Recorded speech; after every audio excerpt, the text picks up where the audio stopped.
A ver, dime tú si esto no es de película. Estás un sábado por la mañana, en bata, con el café humeante, viendo el resumen del partido del Valencia contra el Getafe, y de repente suena el telefonillo de casa. Sí. Pregunto, sin mirar el visor. Hola. ¿Lucía? Soy Sergio. Estoy abajo. Se te ha caído el pendiente en el coche anoche. Yo soy Marcos. Lucía es mi mujer. Y Sergio, no sé quién coño es Sergio. Silencio. ¿Hola? Sí, perdona, creo que te has equivocado, le respondí, muy tranquilo, aunque en mi cabeza ya estaba sonando una alarma de incendio. Colgué sin decir nada más. No porque no quisiera saber, sino porque necesitaba pensar. ¿Pendiente? ¿Coche? ¿Anoche? Lucía me había dicho que había salido con Clara, su compañera del curro, para celebrar que habían cerrado una campaña importante. Vino a casa a las 3 de la mañana, con la excusa de que se habían ido de copas por el Carmen. Nada raro. No era la primera vez. Pero esa llamada fue como una patada en la mandíbula. No por el contenido, sino por el tono. Era la voz de alguien que no tenía dudas de que hablaba con una mujer que la noche anterior había estado en su coche. Tranquilo, como si ya se conocieran de sobra. Lo peor es que no sentí rabia. Sentí desconcierto. Como si alguien me hubiese cambiado el guión sin avisarme. Como si mi vida no fuese mía. Cuando Lucía se despertó, no dije nada. Le preparé el desayuno como siempre, le serví el zumo, le di los buenos días y observé. No me preguntó nada. Se comportó como siempre. Estaba de buen humor. Quizás incluso más cariñosa de lo normal. Se duchó, se vistió y me dijo que iba al gimnasio. Le di un beso en la mejilla, sonreí, y en cuanto cerró la puerta, me senté en el sofá y me quedé mirando el suelo durante media hora. No era la primera vez que sospechaba de algo, pero sí fue la primera vez que lo sentí en el cuerpo. Como una piedra que se instala en el estómago y no se va. Y ahí empezó todo. Esa misma tarde no hice nada especial. No salí, no llamé a nadie, no revisé nada. Solo me senté en la mesa de la cocina con el portátil delante, fingiendo que trabajaba, pero en realidad no hacía más que pensar en ese nombre, Sergio. Así, sin apellidos, sin cara, sin contexto. Sergio. Un hombre que sabía que Lucía había estado en su coche, un hombre que, con toda naturalidad, le devolvía un pendiente. ¿Qué clase de confianza hay entre dos personas para que uno llame directamente al telefonillo de casa sin avisar antes? ¿Y cómo demonios consiguió el número del piso? Eso fue lo primero que me tocó los cojones. No que Lucía pudiera estar viéndose con otro, sino que ese otro supiera dónde vivíamos. Entrar en casa es otra cosa. Una cosa es un desliz, una estupidez, una fantasía de oficina. Otra muy diferente es que alguien sepa dónde vives, te deje objetos personales y lo llame normal. Pasaron 2 días sin que hiciera nada. No porque no quisiera, sino porque quería ver si ella decía algo. Si daba alguna pista. Pero Lucía estaba tranquila, sonriente incluso, como si no le pesara absolutamente nada. El lunes por la noche cenamos juntos. Ella habló mucho de una presentación que tenía que preparar con su equipo para un cliente de Barcelona. Yo asentía, metía trozos de tortilla en la boca y no dejaba de observarla. Ella me miraba de vez en cuando con esa expresión tan suya de ¿qué estás pensando? Yo no decía nada. Al terminar de cenar, puso una serie, me acurrucó el brazo, y se quedó dormida antes de que terminara el primer capítulo. Y ahí, con ella medio encima mío, respirando tranquila, me di cuenta de algo muy simple: si no me movía, si no hacía nada, me iba a tragar un sapo tan grande que no me iba a dejar volver a mirarme al espejo con dignidad. Así que el martes me levanté más temprano. Antes de que ella se duchara, salí a la calle con la excusa de ir a correr. No llevé ropa deportiva. Me fui directo a la portería y le pregunté a Francisco, el portero, si el sábado por la noche había venido alguien preguntando por Lucía. Me dijo que no, que ese día no había estado de turno, pero que podía revisar las cámaras si quería. Me ofreció verlas al mediodía, cuando él volviera de su descanso. Le dije que perfecto, que pasaría por allí como si nada, que no dijera nada si la veía. Me miró raro, pero no preguntó. Francesco es de esos hombres que saben cuando es mejor cerrar la boca. Me fui a trabajar con la cabeza embotada, intentando concentrarme, pero cada 5 minutos miraba el reloj. Las horas pasaron lentas. Cuando por fin llegó el mediodía, me escabullí del trabajo y volví a casa. Francesco ya tenía las grabaciones listas. Me enseñó las del sábado entre las 11 de la noche y las 3 de la mañana. En la pantalla, todo en blanco y negro, se ve claramente a Lucía saliendo del portal a las 11:15. Va vestida con una blusa negra, pantalón vaquero ajustado, tacones. No lleva bolso grande, solo una cartera de mano. A las 3:12, vuelve. Va sola. Camina algo rápido. Mira hacia los lados antes de entrar. Francesco adelantó hasta el momento en que se ve a un coche aparcar enfrente del portal a las 2:50. No se ve bien la matrícula, pero sí que es un coche oscuro, moderno. De él se baja un hombre. No se le ve bien la cara, pero se nota que es joven, quizás unos 10 años menos que Lucía. Le abre la puerta del copiloto. Ella baja, se arregla el pelo. Él le da algo, parece pequeño. Ella sonríe, le da 2 besos, y se va caminando. Ahí estaba. Todo claro. Demasiado claro. Volví a casa y me metí en la ducha, no porque lo necesitara, sino porque necesitaba estar solo en un sitio donde nadie pudiera interrumpirme. Me senté en el borde del plato de ducha con el agua caliente cayendo, sin moverme. Me quedé ahí unos 20 minutos, sin pensar en nada, solo sintiendo que algo se había roto de forma irreversible. No podía hablar con nadie. No quería escuchar frases hechas, ni consejos. Me levanté, me sequé, y me senté en el sofá con el teléfono en la mano. Busqué en Google, cómo saber si tu pareja te engaña y me sentí un imbécil al instante. Cerré el navegador y abrí el bloc de notas.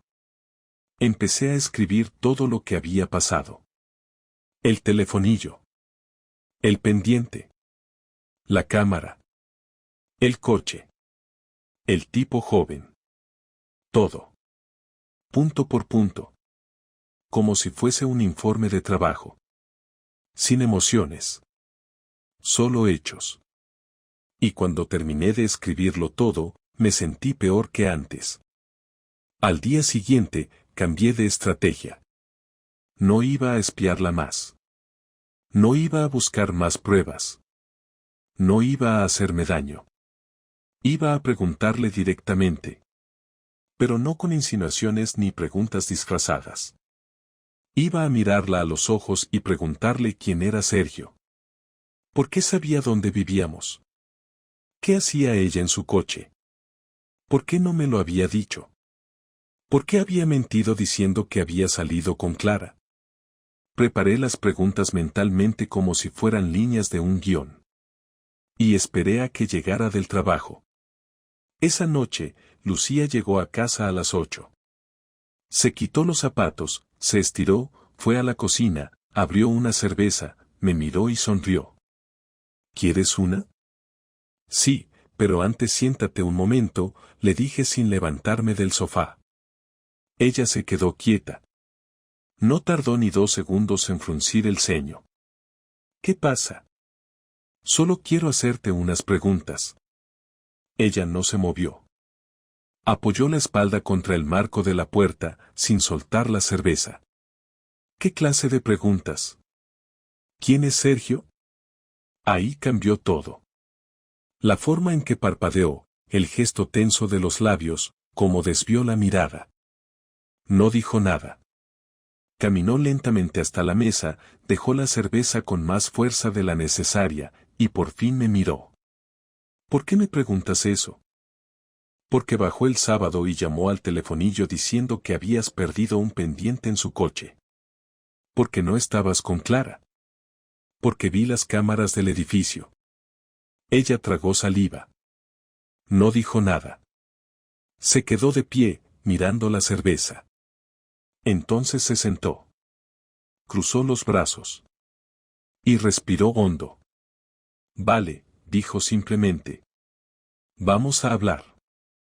Y ahí supe que lo que venía después no me iba a gustar. Lucía no me miraba a los ojos. Tenía la vista fija en el borde de la mesa, como si allí hubiese algo más interesante que su marido preguntándole por un tal Sergio. Yo no moví un músculo. Solo esperaba. Ella respiró hondo, cerró los ojos y se frotó las manos lentamente, como si tuviera frío, aunque el salón estaba a 23 grados. Tardó exactamente 34 segundos en decir algo, y cuando lo hizo, fue lo más ridículo que podía haber dicho. No es lo que piensas.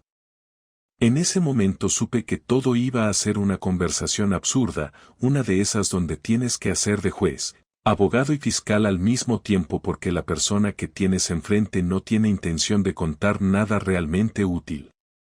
Me levanté sin decir nada y fui a por la cerveza que me había ofrecido. Volví al sofá, la abrí, bebí un trago largo, y volví a mirar a Lucía con la misma calma con la que habría mirado a un cliente difícil.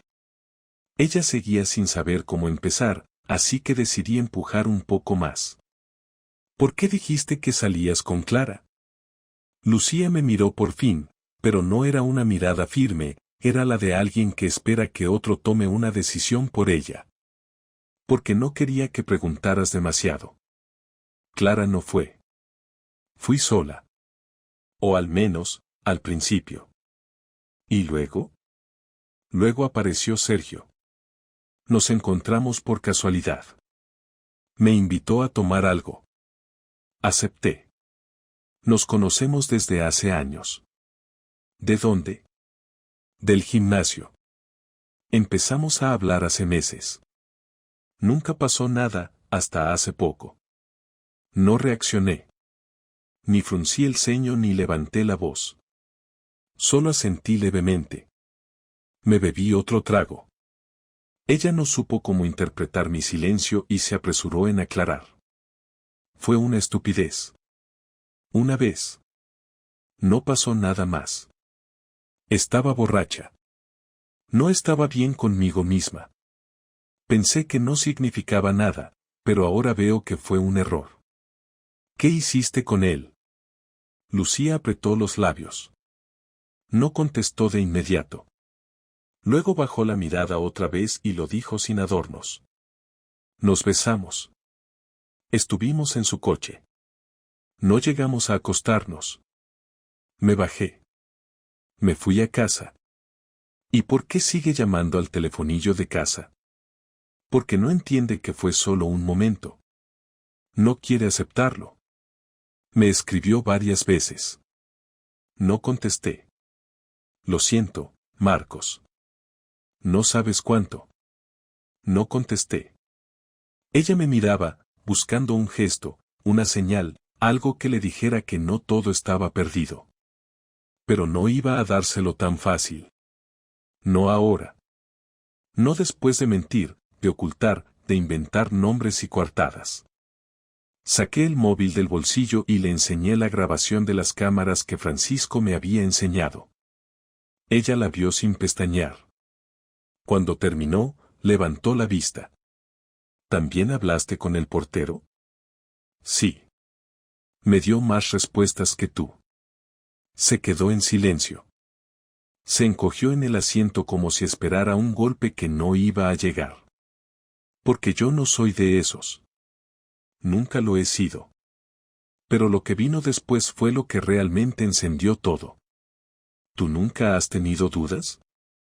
Preguntó de repente, como si eso justificara algo. ¿Dudas?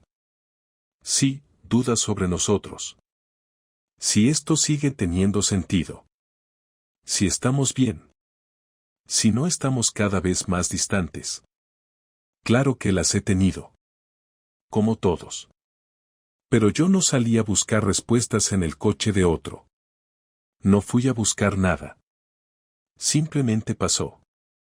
Nada pasa porque sí. Nadie se tropieza y se cae en la boca de otro. Fuiste, te arreglaste, mentiste, estuviste con él y luego volviste como si nada. Eso no es un error, es una decisión. Ella no supo qué decir.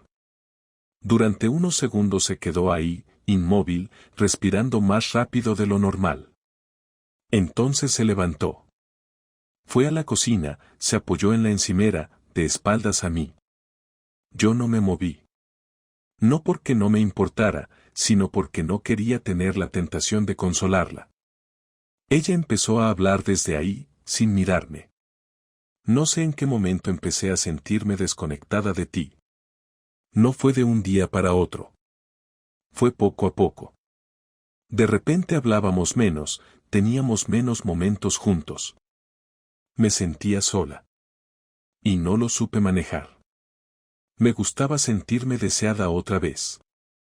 Sentir que alguien me prestaba atención. ¿Y no te pareció buena idea hablar conmigo de eso? Tenía miedo. Pensé que era algo temporal. ¿Qué se me pasaría? ¿Y se te pasó? Ella no respondió. Apagó la luz de la cocina y volvió al salón. No quiero perder lo que tenemos. Pero tampoco puedo fingir que no pasó. Solo quiero que hablemos. Que lo intentemos. No estoy seguro de querer intentarlo. ¿Vas a dejar todo por esto? Tú lo dejaste primero, Lucía. Ahí se acabó la conversación. Al menos por esa noche. Ella se fue a dormir al sofá sin que yo se lo pidiera. Yo cerré la puerta del dormitorio con llave. No dormí.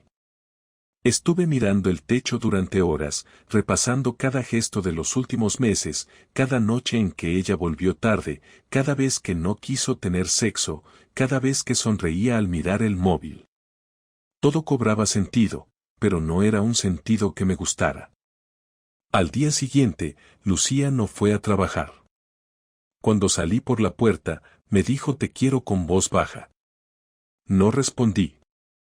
Crucé la puerta, bajé las escaleras, salí al portal. Y ahí, frente a mí, aparcado en doble fila, estaba un coche oscuro. Sergio. No me vio. Pero yo sí. Lo memoricé todo. Matrícula. Modelo. Ropa. Y me fui a trabajar sabiendo que ya no quería hablar. Lo que quería ahora era actuar. No fui a trabajar. Mentí. Envié un correo a primera hora inventándome una urgencia médica y me fui directo a la calle. Me senté en el coche, encendí el motor y esperé. A las 8:30, el mismo coche negro apareció otra vez. El mismo tipo, Sergio, al volante. Llevaba una sudadera gris y gafas de sol, aunque el cielo estaba nublado. Aparcó en doble fila, esperó unos segundos, y después bajó del coche como si estuviera en su barrio de toda la vida. Lo observé mientras se estiraba, miraba su móvil y revisaba el retrovisor como si esperara a alguien. Eran movimientos seguros, cómodos, como si ya hubiera hecho eso muchas veces. No tenía ninguna duda, venía a ver a Lucía. Bajé del coche con calma, caminé hasta el suyo y toqué la ventanilla del copiloto con los nudillos. Él tardó un segundo en reaccionar. Cuando me vio, se puso tenso de inmediato. ¿Tú eres Sergio? Pregunté, mirándolo directamente. ¿Perdón? No hagas el tonto. Sé quién eres. Baja del coche. Mira, no quiero problemas, ¿vale? Eso depende de ti. Bajó. Cerró la puerta con cuidado. Nos miramos. Yo no soy alto, pero tampoco pequeño. Él tenía cara de gimnasio de barrio, de fiesta fácil, de tipo que no se complica la vida. Lo vi tragarse la saliva mientras me estudiaba. ¿Qué quieres?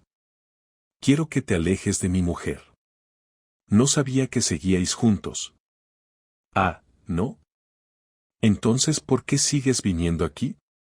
Porque ella me escribió. Dijo que quería hablar. No mientas. Te lo juro. Yo solo vine porque me lo pidió. ¿Qué día?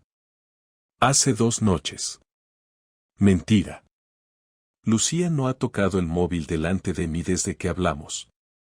Ni una sola vez. No te escribió.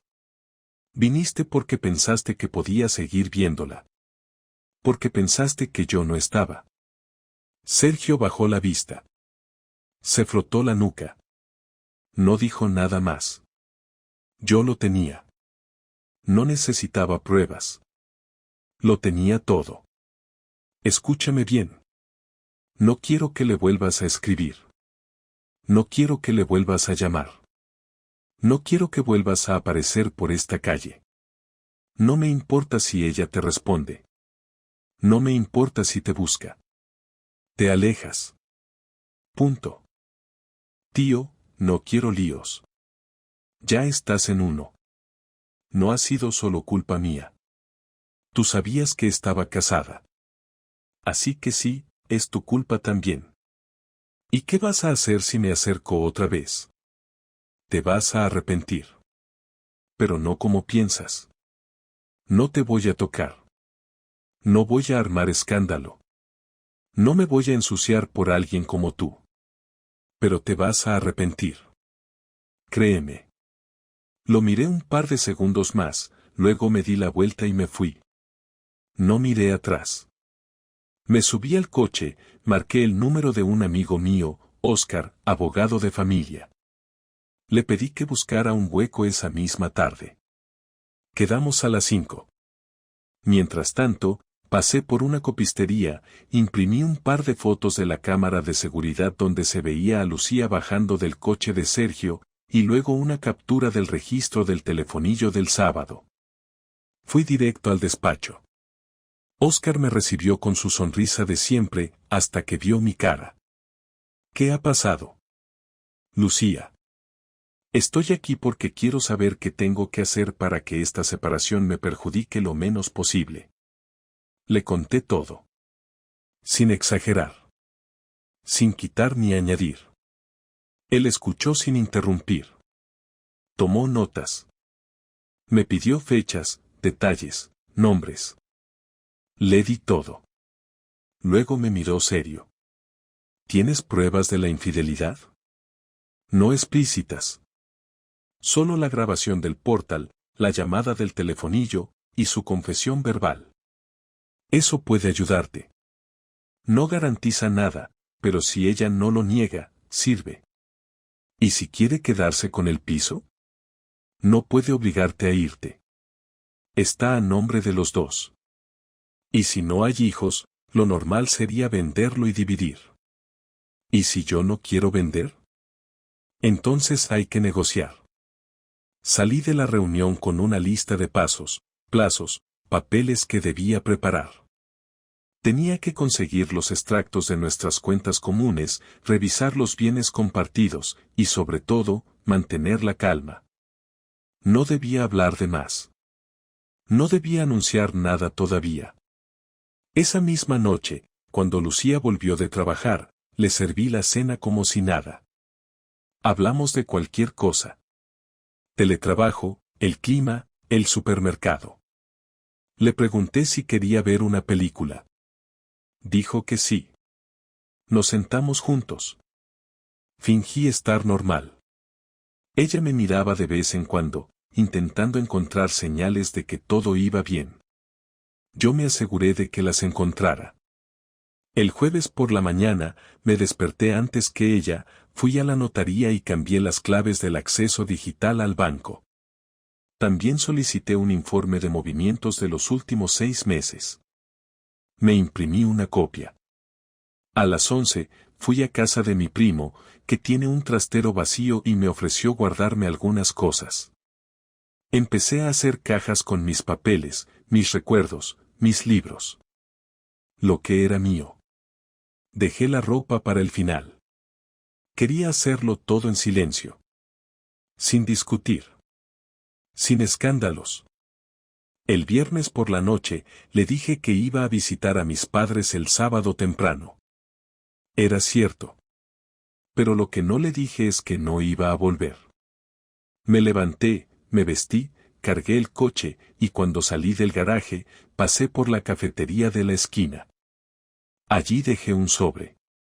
Dentro había una carta para Lucía, con todo claro, sabía lo que había hecho, lo que había ocultado, lo que había fingido. No le insulté. No la amenacé. Solo le dije que se acabó. Que no me merecía eso. Que ella había tomado la decisión cuando se subió a ese coche. Y que ahora yo tomaba la mía. Me fui.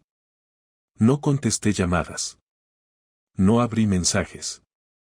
Solo manejé hasta la casa de mis padres y apagué el móvil. Estuve 4 días en casa de mis padres. No les conté nada al principio, solo dije que necesitaba desconectar del trabajo y que Lucía estaba ocupada con un proyecto. Mi madre no se creyó una sola palabra, pero no insistió. Me dio espacio. Mi padre no preguntó nada, lo cual agradecí más de lo que puedo explicar. Me pasé los días durmiendo mucho, saliendo a caminar por el pueblo, y pensando en cómo terminar todo de forma limpia. No quería arrastrar esto. Quería terminarlo sin caer en discusiones, ni reproches, ni teatro. Había tenido suficiente. Al 5.º día, volví a Valencia. No le avisé. Llegué al piso a las 10 de la mañana. No había nadie. Las persianas estaban bajadas, el salón estaba en orden, y en la mesa de la cocina había una nota. Decía que estaba en casa de Clara, que necesitaba tiempo para pensar, que entendía que me hubiera ido así, y que cuando estuviera listo, podíamos hablar. La nota no tenía rencor, pero tampoco tenía remordimiento. Solo sonaba a espera. Como si pensara que esto podía arreglarse. Yo ya tenía claro que no. Llamé a Óscar y le pedí que preparara los papeles del divorcio. Le dije que quería hacer todo lo posible para no ir a juicio, que prefería un acuerdo rápido, sin peleas por el piso ni las cuentas. Él me dijo que podía citar a Lucía en su despacho y que lo mejor era que la conversación la tuviéramos los dos juntos, con él delante. Acepté. Quedamos para el viernes a las 4 de la tarde. Ese mismo día, por la mañana, le escribí un mensaje corto. Hoy a las 16 horas en el despacho de Óscar. Es para hablar del divorcio. No hubo respuesta. Nada. Ella llegó puntual. Iba vestida de forma muy simple, sin maquillaje, con el pelo recogido. Se sentó sin decir palabra. Óscar saludó, nos explicó los términos básicos del acuerdo que había preparado, y luego nos dejó a solas unos minutos. El silencio fue largo. Yo no tenía prisa. Ella fue la primera en romperlo. ¿Estás seguro de que no quieres hablar antes de firmar nada? No hay nada que no hayamos dicho ya. Sigo sin entender por qué te fuiste así, sin avisar, sin una conversación de verdad. Porque la conversación la tuvimos el día que te sentaste en la cocina y admitiste lo de Sergio. Todo lo que dijiste fue suficiente. Lo que no dijiste, también. No fue una relación. Fue un error. Y no sé por qué lo lanzaste todo a la basura sin intentar al menos entenderme. ¿Tú me entendiste a mí cuando mentiste? ¿Cuándo salías de casa diciendo que ibas con Clara? ¿Cuándo te subiste a su coche? ¿Cuándo dejaste que viniera hasta nuestro portal? ¿Eso también esperabas que lo entendiera? No fue así como lo planeé. Todo se me fue de las manos. Me confundí. Pero sigo sin saber por qué tu primera reacción fue huir. Me heriste, Marcos. Tú me humillaste. Y no me refiero solo a lo que hiciste con él. Me refiero a cómo lo manejaste. A cómo me trataste después. Como si todo se pudiera arreglar con una cena y una película. Como si tu silencio valiera más que mi dolor. Lucía bajó la cabeza. Estaba conteniendo el llanto, pero ya no me afectaba. No como antes. Algo dentro de mí se había apagado, algo que ya no iba a encenderse. Había pasado la etapa de la rabia, la decepción, el asco. Ahora solo quería paz. No quiero pelear por el piso. Si quieres quedártelo, me parece bien. Solo quiero que todo acabe pronto, dije, sin alterarme. No quiero quedarme con nada que no sea justo.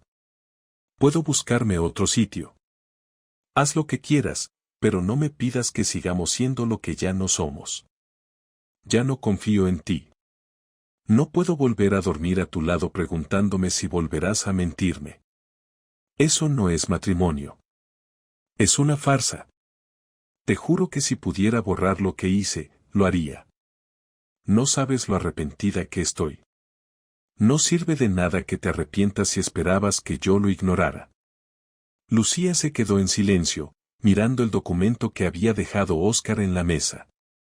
Lo leyó despacio. Luego firmó sin más. Me pasó el papel. Yo firmé también. No hubo abrazo, ni manos tocándose, ni ojos llorosos cruzando miradas. Solo dos personas que habían llegado al final de algo que ya no daba más de sí. Cuando salimos del despacho, ella caminó a mi lado unos pasos. Luego se detuvo. ¿Podemos hablar un día con más calma? No sobre nosotros. Solo, como personas. Tal vez. Pero no ahora. Me di la vuelta y la dejé allí. No me sentí bien. Tampoco mal. Me sentí tranquilo, que era lo único que necesitaba. Esa noche dormí en el nuevo piso que había alquilado, un estudio sencillo en el barrio del Carmen. Me senté en la cama, abrí una cerveza, y miré la ventana. No pensé en venganza, ni en culpas. Pensé en el tiempo. En todo lo que uno entrega, creyendo que el otro lo valora igual. Y en cómo, a veces, todo se rompe por dentro sin que se note por fuera. La primera mañana después de firmar el divorcio me desperté sin necesidad de alarma, con la sensación de haber terminado algo pendiente desde hacía tiempo. No sentí alivio, ni tristeza, ni euforia. Me levanté, abrí la ventana del estudio y salí a comprar pan como si fuera un sábado cualquiera. El barrio del Carmen tenía ese ruido constante de fondo que antes me parecía molesto, pero que ahora agradecía. Me senté en una terraza con el café y la tostada, y me di cuenta de que no tenía nada que hacer. Nadie me esperaba. Nadie me llamaba para saber a qué hora volvía. Nadie me preguntaba qué quería para cenar. Era la primera vez en 15 años que mi rutina no dependía de otra persona. Durante las siguientes semanas hice lo que nunca había tenido tiempo de hacer. Salí a correr sin reloj, comí solo en sitios donde nunca habíamos ido juntos, organicé mis días según mi ritmo. Respondí mensajes de amigos que hacía años no veía, llamé a mi hermana y le conté todo por primera vez. Ella no dijo nada al principio, solo escuchó. Cuando terminé, me preguntó si estaba bien de verdad. Le dije que no lo sabía, pero que al menos no estaba peor. Me ofreció su casa por si necesitaba unos días fuera de Valencia. Le dije que no, que prefería quedarme. No por la ciudad, sino por mí. Por no seguir escapando. Una tarde, mientras ordenaba los papeles del trabajo en el estudio, encontré un álbum de fotos viejo que había empacado sin pensar. No eran fotos con Lucía. Eran de mis padres, de mis amigos, de cuando me mudé por primera vez a Valencia, antes de conocerla. Me vi en esas imágenes y me pregunté en qué momento había dejado de reconocerme. ¿Cuántas veces me había callado cosas por no discutir? ¿Cuántas veces había cedido solo para evitar tensión? ¿Cuántas veces había sido más compañero que pareja, más apoyo que hombre? No me reproché nada, pero entendí que muchas cosas que había considerado parte del amor, en realidad, eran renuncias pequeñas que con el tiempo te van vaciando. Una tarde Lucía me escribió. No para pedir volver, no para discutir, solo para decirme que había dejado el piso y que las llaves estaban en el buzón, por si quería recoger algo más. No supe qué responder. No había nada que necesitara recuperar. Ya lo importante se había perdido, y el resto eran solo cosas. Le contesté gracias y nada más. No hubo más mensajes. Un par de semanas después, saliendo de una reunión, me crucé con Clara, la amiga de Lucía. Me saludó con una mezcla de incomodidad y pena. Me dijo que no quería entrometerse, pero que si necesitaba hablar con alguien, ahí estaba. Agradecí el gesto, pero no tenía nada que decirle. Ella no me debía explicaciones. Nunca confié del todo en su amistad con Lucía, pero ahora daba igual. Era otra etapa que también se había cerrado. Con el tiempo, lo que más me sorprendió no fue haber superado la ruptura, sino lo rápido que se adapta uno a vivir solo. No hay drama. No hay grandes revelaciones. Solo una rutina nueva que se instala, lenta pero firme. Empecé a disfrutar de los domingos sin planes, de cocinar lo que me daba la gana, de poner música sin tener que bajarla. Aprendí a estar bien sin compañía, que no es lo mismo que estar solo. Y sobre todo, entendí que no necesito a nadie para sentirme completo.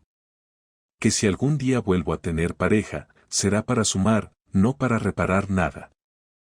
Lo que me pasó con Lucía no lo voy a olvidar, pero tampoco voy a arrastrarlo. No tengo intención de convertirme en ese tipo que repite su historia de traición como si fuera su carta de presentación. Ya pasó. Me tocó. Me dolió. Me enseñó. Y se acabó. No necesito más explicaciones. No necesito entender sus motivos. A veces, las personas simplemente no están a la altura de lo que prometen. Y punto. Un día, revisando el correo, vi que había llegado una carta de su abogado. Era el documento final del juzgado confirmando el divorcio. 1,5 folios, con firmas y sellos. Nada más. Cerré el sobre, lo dejé en el cajón, y seguí con mi día. Sin más vueltas. Ahora tengo un piso nuevo, pequeño, pero solo mío. Tengo las paredes sin cuadros porque todavía no decido qué quiero colgar. Tengo una mesa de comedor con solo 2 sillas. Y un armario con la mitad del espacio libre. No porque espere que alguien venga a llenarlo, sino porque ya no necesito ocuparlo todo. Me basta con lo que tengo. No creo que vuelva a cruzarme con Lucía. Y si pasa, no será raro. Será como encontrarte con alguien que conociste bien, pero que ya no forma parte de tu vida. Como un excompañero de trabajo. Un rostro que ya no te dice nada, más allá de lo que fue. Y eso está bien. Esta historia no tiene un final dramático. No terminé gritando, ni destruyendo fotos, ni bloqueando a nadie. Simplemente, seguí. Porque eso es lo que se hace cuando todo se rompe, se sigue. A veces despacio, a veces con dudas, a veces sin entender nada. Pero se sigue. Y aquí estoy. Un poco más cansado, sí. Pero también más claro. Más firme. Más tranquilo. Lo cual, después de todo lo que pasó, ya es mucho más de lo que esperaba.